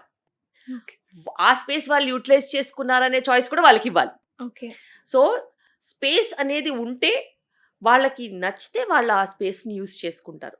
మీరు అదే స్పేస్ యూస్ చేసుకోండి అని చెప్పడానికి లేదు. Specially when you have couples in the house. So when you're having couples in the house, then it is definitely important that the child should be sleeping in their own rooms. If it is a single parent and the child wants to spend with safety with the child, with the parent ante, it's okay, but room aithe undali. Okay. So, వాళ్ళకే ఇచ్చేసేయాలి choice వాళ్ళ అంటారు. Choices. So, సెపరేట్‌గా ఉండాలనుకుంటావా? లేదా కలిసి ఉండాలంటావా? వాళ్ళ చాయిస్‌కి వాళ్ళకే వదిలేసేయాలి. So, ma'am పెళ్లి చేసుకోవాలి అనుకుంటున్న ఒక అమ్మాయి అంటే తెలుసుకోవాలి అనుకుంటే ఈ విషయాలు కంపల్సరీ తెలుసుకోవాలనే విషయాలేంటి? సి పెళ్లి చేసుకునే వాళ్ళందరికీ నేను ఒకటే చెప్తాను. లైఫ్ అనేది ఎవ్రీ డే సేమే ఉంటుంది. అప్పుడప్పుడే చేంజ్ ఉంటుంది. అండ్ మనం స్కూల్లో ఎలా వెళ్ళేవాళ్ళం? రోజు స్కూల్‌కెళ్ళాలా? హ్మ్. రోజు అదే టైంకెళ్ళాలా? అదే టైంకి రావాలా? సబ్జెక్ట్సే వేరే ఉంటాయి. కానీ రోజు అవే సబ్జెక్ట్స్ ఉంటాయి. పొద్దున ఒకటి, మధ్యాహ్నం ఒకటి అలా మారుతూ ఉంటుంది. వారానికి ఒక షెడ్యూల్ ఉంటుంది. కానీ షెడ్యూల్ తప్పితే వేరే ఏముండదు. రావాలి, చదువుకోవాలి, తినాలి, పడుకోవాలి. ఇంత ప్రాక్టీస్ చేసిన స్కూలింగ్‌ని మ్యారేజ్ అయిన తర్వాత ఎందుకు ఫాలో చేయట్లేదు అని. యాహ్! ఏంటంటే ఖచ్చితంగా ఒక అమ్మాయి లైఫ్ మ్యారేజ్ అయిన తర్వాత మారిపోతుంది. So, so, the same thing. అందుకు మీరు ఒక మీకు ఇన్‌స్పిరేషన్‌గా మీరేం చెప్తారు వాళ్ళకి? ఇన్ని సంవత్సరాలు నువ్వు చేసిందే చేసినప్పుడు, నువ్వు మ్యారేజ్ అయిన తర్వాత కూడా చేసిందే చేయాలి రోజు. Okay. If it is couple together, రోజుకి టైంకి లేవాలి, రోజు వండుకోవాలి, రోజు తినాలి, రోజు ఆఫీస్‌కెళ్ళాలి, లేకపోతే చదువుకోవాలి చదువుకునేవాళ్ళు, రోజు కమ్యూనికేషన్ ఉండాలి, మాట్లాడుకోవాలి, ఎండ్ ఆఫ్ ద డే ఇంట్లో వండుకోవాలి, వండింది తినాలి, పడుకోవాలి. మొనాటనస్ అయిపోతుంది, నాకు చేసిందే చేయాల్సొస్తుంది అనేసేసి స్పెక్యులేషన్స్‌ని రేజ్ చేయొద్దు. ఓకే. అండ్ బిడ్డ పుట్టిన తర్వాత కూడా రోజు చేసేదే చెయ్యాలి. ఓకే. 2 అవర్స్‌కి ఒకసారి ఫీడింగ్ ఉంటుంది, డైపర్ చేంజ్ ఉంటుంది, స్నానం ఉంటుంది, బేబీ బట్టలు సర్దుకోవడం ఉంటుంది, నీ ఫుడ్ ఉంటుంది, నీ వైటమిన్స్ ఉంటాయి. So, life is all about discipline and it is about repeating the same thing every day. So, నువ్వు స్కూలింగ్‌లో నేర్చుకున్నది గాలికి కాలేజ్‌లో వదిలేయకుండా, నేర్చుకుంది. ఉద్యోగంలో నేర్చుకున్నది గాలికి వదిలేయకుండా, పెళ్ళైన తర్వాత కూడా కాపురాలు కూడా అలాగే చేసుకుని గాలికి వదిలేయకుండా, పిల్లల్ని కూడా కన్నప్పుడు అదే పద్ధతిగా సో, వాళ్ళని మ్యారేజ్ అయ్యాక కూడా పెంచుకుంటే మీరు చిన్నప్పటి నుంచి ఉన్న Discipline. డిసిప్లిన్ అనేది మ్యారేజ్ అయిన తర్వాత కూడా కంటిన్యూ చేయాలి. డిసిప్లిన్ అంతే. ఓకే. రోజు చేసే పనిలే ఉంటది. రోజు హ్మ్. మొగుడు మొహం అదే ఉంటది. హ్మ్. కొత్త మొహం ఎందుకు తయారవుతది? So, it okay. Is people are getting bored okay. Because people are getting more entertainment in their screens, more Yes. Entertainment around, more information about edited pictures of others, yes. Comparisons. Comparisons. It is wrong. Expectations. చాలా wrong. నేనెప్పుడూ చెప్తూ ఉంటాను. ఇన్‌స్టాగ్రామ్‌లో కానీ, యూట్యూబ్‌లో కానీ ఒకళ్ళ personal life గురించి పెడితే అది only part of their life. The best part of their life పెడతారు. వర్స్ట్ పార్ట్ ఎందుకు పెడతారు? పెట్టరుగా. సో, నువ్వు అది చూసుకొని వాళ్ళ లైఫ్ అంత బావుందని అనుకోవడం కాదు. కంపేర్ చేసుకోవద్దు. ఓకే. ఎప్పుడూ లైఫ్ అనేది పైకి కిందకే ఉంటది. మనం అడ్జస్ట్ చేసుకునే దాన్ని బట్టి. అండ్ మొనాటనీకి చాలా మంది విసిగిపోతున్నారు. అంటే ఒక 10 ఏళ్ళు ఒక దగ్గర పని చేసి ఇంకా ఒక 2 ఏళ్ళు పని చేయగానే నాకు ఇంక బోర్ కొట్టేసింది ఇక్కడ అంటారు. వై? నేను మరి 10 సంవత్సరాల నుంచి ఇదే హాస్పిటల్‌లో ఉన్నాను. ఇలాంటి ఒక హాస్పిటల్ కావాలని వెతుక్కుని తయారు చేసుకొని ఉన్నాను. ఓకే. నేను చచ్చిపోయేంత వరకు కూడా ఇక్కడే ఉంటాను. బికాజ్ ఇక్కడ నాకు అన్నీ ఉన్నాయి. ఇంక నేను మారాల్సిన అవసరం లేదు. నా మొనాటనీ నేను సెట్ చేసుకున్నాను. నా ఒక కుటుంబం డిజైన్ ఎంతనో చేసుకోవాలి. నాకు ఈ ఓకే. హాస్పిటల్ అంతా. ఇది కూడా నా కుటుంబం. ఓకే. సో, అలాగా యూ హ్యావ్ టు ఫిక్స్. నువ్వు చంచలంగా ఉంటే అది మనకి పనికిరాదు. ఏదో ఓ 2 రోజులు అటు ఇటు చంచలంగా ఉంటే బావుంటది. ప్రతిసారి మనసు చంచలంగా వెరైటీ అంటే చాలా కష్టం అది. And people are behaving like that. వాళ్ళు మొనాటనస్‌కి బోర్ అయిపోతున్నారు. ఇంతకుముందు అప్పుడు ఎలా అవ్వలేదే. ఇంతకుముందు ఈ 40 ఏళ్ళు, మనకి ఇదే 50 ఏళ్ళు, లైఫ్. 60 ఏళ్ళు, 70 ఏళ్ళు ఎలా కాపురాలు చేశారు? Hmm. Monotonous. Same thing you have to do. ఇంతకుముందు విడిపోయింది కూడా ఏదైనా పర్సనాలిటీ ప్రాబ్లమ్స్, ఏదైనా ప్రాబ్లమ్స్ వస్తేనో అదేదో ఉంటే తప్పితే ఇప్పుడు there is no fire in the relationship అని చెప్పి విడిపోతున్నారు. ఫైర్ ఏంటమ్మా ఫైర్? అంటిచ్చేస్తది ఫైర్. సో, అట్లా కాదు. సో, మనము ఇవన్నీ కూడా చూసుకోవాలి. సో, అమ్మాయిల ఇండివిడ్యువాలిటీ గురించి అండ్ డ్రెస్సింగ్ గురించి, చాయిసెస్ గురించి చాలా అంటే మనం చాలా That's మంది very దగ్గర చాలా personal. వింటున్నాం. హ్మ్. అది women Hmm. how they have to dress, what they have to wear, how they have to live అనేది that is women's choice. Personal choice. Personal choice. అవతలోడి కళ్ళ కోసం మనం రెడీ కావద్దు. ఎందుకంటే అవతల 100 కళ్ళు ఉంటాయి. 100 మంది కోసం మనం రెడీ కావద్దు. మనం మన కోసమే రెడీ కావాలి. ఓకే. మన కోసమే రెడీ కావాలి. మన కోసమే బతకాలి. ఆ చాయిస్ నీదంటే నువ్వు ఎట్లయినా ఉండొచ్చు. ఫర్ ఎగ్జాంపుల్ ఇప్పుడు నేను వర్క్ వచ్చాను. నాకు చలేస్తుంది ఇక్కడ. బికాస్ టెంపరేచర్స్ మారిపోయాయి కదా. నేను ఇది వేసుకుని వచ్చాను, అంత తప్పేంటి? ఇప్పుడు డాక్టర్ అన్న తర్వాత చీర కట్టుకుని వచ్చినాక నాకు చలేస్తుంది, నేను ఇది కోట్ వేసుకుంటే కాస్త చలి ఆపుతుంది. బయట అంత వర్షం పడుతున్నప్పుడు నేను ఇది వేసుకుని వచ్చాను. అలానే నేను స్క్రబ్ వదిలేసాను, స్క్రబ్ వేసుకున్నాను. సర్జరీకి వెళ్ళినప్పుడు స్క్రబ్లో ఉంటాను. హాస్పిటల్కి వచ్చాక మేము మళ్ళీ మార్చుకుంటాం. రోడ్డు మీద ఉన్నప్పుడు కూడా స్క్రబ్ ఉంటుంది, కానీ హాస్పిటల్ రాగానే నా బెడ్ మీద చూసి ఉండొచ్చు ఒక స్క్రబ్ ఉంటుంది. ఇక్కడికి వచ్చాక మేము వేసుకుంటాం, వేసుకుని మళ్ళీ దానిపైన ఇది వేసుకున్నాం. సో అలా, సో ఇప్పుడు ఏంటంటే- నా కంఫర్ట్ కోసం నేను చూస్ చేసుకుంది ఇది. ఓకే. సో మీరు ఇందాక చెప్పారు నేను వీలైనంత వరకు ప్లాస్టిక్ అనేది అవాయిడ్ చేస్తాను అని చెప్పి. సో దానికి హార్మోనల్ అంటే హార్మోన్స్ మీద ప్రభావం చూపే ఛాన్సెస్ ఉంటుందా? డెఫినెట్లీ ఎక్కువ ప్లాస్టిక్ యూజ్ చేయడం వల్ల. are now one of the major reasons for so many problems. Microplastics అంటాం.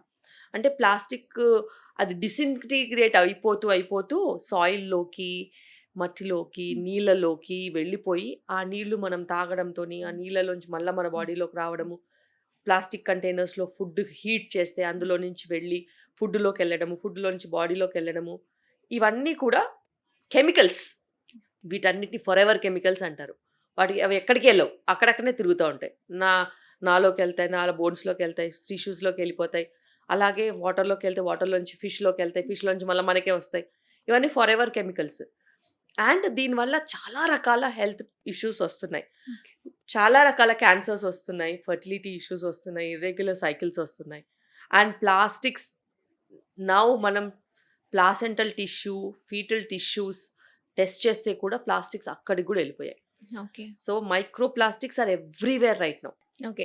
సో మ్యామ్ ముందు అంటే ఇప్పటికే మీరు అచీవ్ చేశారు, మీరు అనుకున్నది మీరు గోల్ రీచ్ అయ్యారు. బట్ ఇంకా ముందు ఇంకా అంటే నేను ఇది చేయాలనుకుంటున్నా ఫ్యూచర్లో అనుకునేవి ఏమైనా ఉన్నాయా? డెఫినెట్గా ఇక్కడ మేము రోబోటిక్ సెంటర్ ఆఫ్ ఎక్సలెన్స్ ఒకటి పెడుతున్నాము. సో ఆల్రెడీ మేము ఎప్పటి నుంచో రోబోటిక్ సర్జరీస్ చేస్తున్నాము. 2017 నుంచి రోబోటిక్ సర్జరీస్ చేస్తున్నాము. అయితే చాలాసార్లు క్రిటికల్ కేసెస్ ఉన్నప్పుడు, పెద్ద పెద్ద ఫైబ్రాయిడ్స్ ఉన్నప్పుడు, లాప్రోస్కోపీలో కాని కండిషన్స్ ఉన్నప్పుడు రోబోటిక్కి సజెస్ట్ చేస్తున్నారు. ఓకే. అయితే అది ఒక ఎత్తు. అయితే ఏ సర్జరీ అయినా మనం రోబోటిక్ ద్వారా చేసుకున్నట్టు అయితే హీలింగ్ పీరియడ్ ఫాస్ట్గా ఉంటుంది, పెయిన్ తక్కువగా ఉంటుంది, కంఫర్ట్ ఎక్కువగా ఉంటుంది. అండ్ ఇప్పుడున్న ప్రాబ్లమ్స్ ఏవైతే ఎండోమెట్రియోసిస్, ఫైబ్రాయిడ్స్, ఎడినోమయోసిస్ ఇలా చెప్తూ పోతూ ఉంటే చాలా రకాల గైనకలాజికల్ ప్రాబ్లమ్స్ లైఫ్ స్టైల్ వల్ల వచ్చినవి ఉన్నాయి. ఓకే. ఫర్టిలిటీ స్పేరింగ్ సర్జరీస్ ఇవన్నీ ఉండి మళ్ళీ ప్రెగ్నెన్సీ కూడా కావాలి, అప్పుడు దానికి రీకన్స్ట్రక్ట్ చేయడానికి వాటన్నిటికి కూడా రోబోటిక్ సర్జరీ చాలా చాలా బెనిఫిట్స్ ఉంటాయి. అండ్ ఆ ప్రక్రియలో నేను ఇవన్నీ ఎందుకు చేస్తున్నానంటే ultimately I have to deliver them. ఎవరైనా కానీ ఆ ఎండ్ టు ఎండ్ సొల్యూషన్ ఇవ్వట్లేదు. Okay. So end to end solution కోసమనే నేను ఈ హాస్పిటల్ని మేము రెడీ చేసాం. ఈ కిమ్స్ హాస్పిటల్ కొండాపూర్ ఇప్పుడు ఏదైతే నేను వర్క్ చేస్తున్నానో లాస్ట్ 10 years నుంచి ప్రపంచంలో ఏ ట్రీట్మెంట్ ఉన్నా ఇక్కడ అవైలబుల్ ఉంటుంది. అలాంటి ఒక సెంటర్ ఆఫ్ ఎక్సలెన్స్ని మనం క్రియేట్ చేసాం. సో అడాలసెంట్ నుంచి మెనోపాజ్ 70-80 జీరియాట్రిక్స్ వరకు కూడా ఎటువంటి ప్రాబ్లమ్స్ ఉన్నా కూడా మనం ఎండ్ టు ఎండ్ సొల్యూషన్స్ ఇవ్వగలుగుతాం. అదేవిధంగా ఇప్పుడు యంగ్ వాళ్ళు ఉంటారు, నాట్ ప్లానింగ్ ప్రెగ్నెన్సీ వాళ్ళు ఉంటారు, వాళ్ళకు కూడా మనము ఫర్టిలిటీ స్పేరింగ్ కింద మనం ఆప్షన్స్ ఇవ్వాలి. కొంతమంది లో ఫర్టిలిటీ లెవెల్ ఉంటారు కానీ నాట్ మ్యారీడ్ వాళ్ళు ఉంటారు, వాళ్ళకు కూడా మనం ఎగ్ ఫ్రీజింగ్ ఆప్షన్స్ ఇవ్వాలి. అలాగే మ్యారీడ్ వాళ్ళు ఉంటారు, వాళ్ళకి ప్రెగ్నెన్సీ కావాలని ఉంటుంది, చాలా గైనకలాజికల్ ప్రాబ్లమ్స్ ఉంటాయి, ఫర్టిలిటీ స్పేరింగ్ ఆప్షన్స్, వాళ్ళకి ఫర్టిలిటీ మీద ఇంపాక్ట్ కాని సొల్యూషన్స్ ఇవ్వాలి. ఇన్ఫర్టిలిటీ ప్రాబ్లమ్స్లో ఉన్న వాళ్ళకు కూడా మనం న్యాచురల్ ఫర్టిలిటీ మీద అవగాహన ఇవ్వాలి. అలాగే ప్రెగ్నెంట్ వాళ్ళకి నెక్స్ట్ జనరేషన్ని వాళ్ళు మోస్తున్నారు కాబట్టి వాళ్ళకి స్టర్న్గా కరెక్ట్గా టార్గెటెడ్గా మనము వాళ్ళ చెకప్స్ అన్నీ వెళ్ళాలి. ఇప్పుడు స్థూలకాయ సమస్యలు ఎక్కువ ఉన్నాయి, పిఎంఓఎస్ ఎక్కువ ఉంది కాబట్టి ఎండోక్రైనాలజిస్ట్ అందరూ టీంలో ఉండి డైటీషియన్తో పాటు కంబైన్డ్ హోలిస్టిక్ కేర్ ఇస్తే మనం ఒక 10 కోణాల్లో మనం మేనేజ్ చేస్తే కనీసం వాళ్ళు ఒక 4-5 కోణాలు తీసుకున్నా కూడా ఒక హెల్త్ అనేది ఓవరాల్గా డెవలప్ అవుతుంది. ఓకే.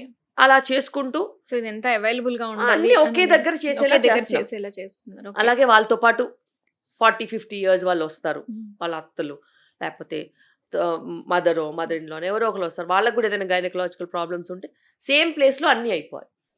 అలాగని మేము ఎవ్రీ ఆస్పెక్ట్ ఇక్కడే చూస్తున్నాం. అండ్ హోలిస్టిక్ కేర్ బేసిక్‌గా ఓకే. ఓన్లీ ట్రీట్మెంటే కాకుండా దాన్ని ఎలా ప్రివెంట్ చేయాలి? దాన్ని ఎలా మేనేజ్ చేయాలి? ట్రీట్మెంట్ అయిపోయిన తర్వాత రికరెన్స్ రాకుండా ఏం చేయాలి? ఇవన్నీ కూడా మనము ఒక ఫ్రేమ్‌వర్క్ కింద చేస్తున్నాం. ప్రతి ప్రొఫెషన్‌లో ఆర్టిఫిషియల్ ఇంటెలిజెన్స్ అనేది వచ్చేసింది. సో, ఇక్కడ అదేంటి ఈ మీరుంటున్న ఫీల్డ్‌లో ఇప్పుడు ఈ ఏఐ అనేది ఎంతవరకు ఎఫెక్టివ్‌గా ఉంది? 100% ఏఐ అనేది మనం యూజ్ చేయాల్సిన విధానంలో మనం ఆలోచించే విధానం ఉంటుంది. ఇప్పుడు మనకి ఇంతమంది పేషెంట్ లోడ్‌ని ఎలా మేనేజ్ అవుతుంది ఏఐ లేకుండా? ఆబ్వియస్లీ ఒక సిస్టమ్ ప్లేస్‌లో ఉండాలన్న బిల్లింగ్ సిస్టమే అనుకోండి. బిల్లింగ్ సిస్టమ్ ప్లేస్‌లో ఉండాలన్నా, మెడికేషన్స్ టైంకి ఇవ్వాలన్నా, లేకపోతే మెడిసిన్స్, బిల్స్, సర్జరీ, ఓటీ దాని తర్వాత వార్డ్ వర్క్ ఇవన్నీ కలిపి లాస్ట్‌కో బిల్ వస్తది. ఇవన్నీ కూడా ఏఐ మిక్సప్ చేసి అన్నీ ఎంబెడెడ్ చేసిన సిస్టమ్స్. So, okay. ఏఐ అనేది ఖచ్చితంగా ఇప్పుడు ఉన్న పరిస్థితిలో ప్రతి ఒక్క ఫ్రేమ్‌వర్క్‌లో రంగంలో ఉంది. ఉంది. ఓకే. అండ్ ఇప్పుడు మనం రోబోటిక్ సర్జరీ చేస్తున్నాము. నేను కన్సోల్ దగ్గర తిప్పేది అది రోబోటిక్ ఆర్మ్స్ అలా తిరుగుతాయి. నేను చేసే సర్జరీ అది రిఫ్లెక్ట్ చేస్తది. ఇదంతా కూడా ఆర్టిఫిషియల్ ఇంటెలిజెన్స్ యూజ్ చేస్తేనే అవుతుంది. మ్యామ్ చిన్న ర్యాపిడ్ క్వెషన్స్. అదే Sure. మీరు ప్రిఫర్ చేసేది అండ్ మీరు సజెస్ట్ చేసేది. Okay. So ma'am black coffee or green tea? 2 కాదు. రాగి జావా, buttermilk. Okay. Yoga or gym? Yoga. Myth you hate the most? 2 గ్లాసులు పాలు తాగాలి. ఇది ఐ రియల్లీ హేట్ ఇట్. అందరికీ అది అప్లికబుల్ కాదు. ఇప్పుడేం పాలేం న్యూట్రిషన్ కాదు. ఒక హెల్త్ హ్యాబిట్ అందరూ ఫాలో అవ్వాలి అంటే ఏం చెప్తారు? మిల్లెట్స్ ప్రమోట్ చేస్తాను. ఎవ్రీ ఉమెన్ తప్పనిసరిగా మనం ఒక హెల్త్ టెస్ట్ చేసుకోవాలి అంటే ఏ హెల్త్ టెస్ట్ చేయించుకోవాలి? Annual health checkup compulsory. బేసిక్‌గా కూడా హిమోగ్లోబిన్, ఓకే. షుగర్, కొలెస్ట్రాల్స్, చాలా ఇంపార్టెంట్ పాప్స్మియర్, బ్రెస్ట్, ఒక ఫుడ్ అందరూ తగ్గించుకోవాలి అంటే ఏంటి? జంక్, ఒక ఫుడ్ డైలీ తినాలి అంటే? రాగి జావా. పీసీఓఎస్ క్యూర్ ఉందా? కంట్రోల్ హెచ్పివి వ్యాక్సిన్ వేసుకోవాలా వద్దా? వేసుకోవచ్చు. పీరియడ్ పెయిన్ ఎంతవరకు నార్మల్? ఖచ్చితంగా ఇవాల్యుయేట్ చేయాలి. ప్రెగ్నెన్సీ ప్లానింగ్ కి బెస్ట్ ఏజ్? 25 స్ట్రెస్ వల్ల ప్రెగ్నెన్సీ డిలే అవుతుందా? ఖచ్చితంగా. బికాస్ అది మన హార్మోన్స్‌ని దెబ్బతీస్తుంది. హెయిర్ ఫాల్ కి హార్మోన్స్ కారణమా? Food and lifestyle. Menopause తర్వాత ఏ టెస్ట్ చేసుకోవాలి? Annual health checkup mandatory. Okay. Menopause తర్వాత క్యాన్సర్ స్క్రీనింగ్స్ కూడా ఉంటాయి కాబట్టి ఖచ్చితంగా పాప్స్మియర్స్, మ్యామోగ్రఫీస్ రెగ్యులర్‌గా చేసుకోవాలి. అండ్ యాన్యువల్ హెల్త్ చెకప్స్‌లో ఏవైతే బ్లడ్ పారామీటర్స్ ఉంటారో అవి కంపల్సరీ చూసుకోవాలి. Menstrual cup safe or not? Yes, it is safe. Birth control pills లేదా కాంట్రసెప్టివ్ పిల్స్ అనేది ఎంతవరకు సజెస్ట్ చేస్తారు? On prescription yes. Painful periods normal or not? No. Painful period has to be evaluated. Normal delivery or C section? ఏది mother చైల్డ్‌కి best అయితే అది. Best lifestyle? పాతకాలంలో పాతకాలం? Lifestyle. పాతకాలంలో పాటించిన lifestyle Yes. Early to bed, early to rise, regular food, home cooked, festival food. Yes. కష్టపడి చేసుకోవాలి, తినాలి, celebrate festivals. Otherwise routine daily life. టైంకి పడుకోవాలి, నో గ్యాడ్జెట్స్, కూర్చొని కబుర్లు చెప్పుకోవాలి. మీకు ఎంటర్టైన్మెంట్ అంటే అంటే నేను ఇప్పుడు ఎంజాయ్ చేయాలి అంటే మీరు ఫస్ట్ చేసే పని ఏంటి? మా పిల్లలతో టైం స్పెండ్ చేయాలి. Full entertainment. ఓకే. మీకు నచ్చే junk food? Thai green curry with jasmine rice నాకు చాలా నచ్చుతుంది. అండ్ నేను అది ఇంట్లో కూడా తయారు చేసుకుంటాను. ఓకే. ఇది హెల్త్‌కి మంచిది కాదు, ఇది జంక్ ఫుడ్ అనేది మీకు స్ట్రీట్ ఫుడ్‌లో ఏది మీకు బాగా ఫేవరెట్?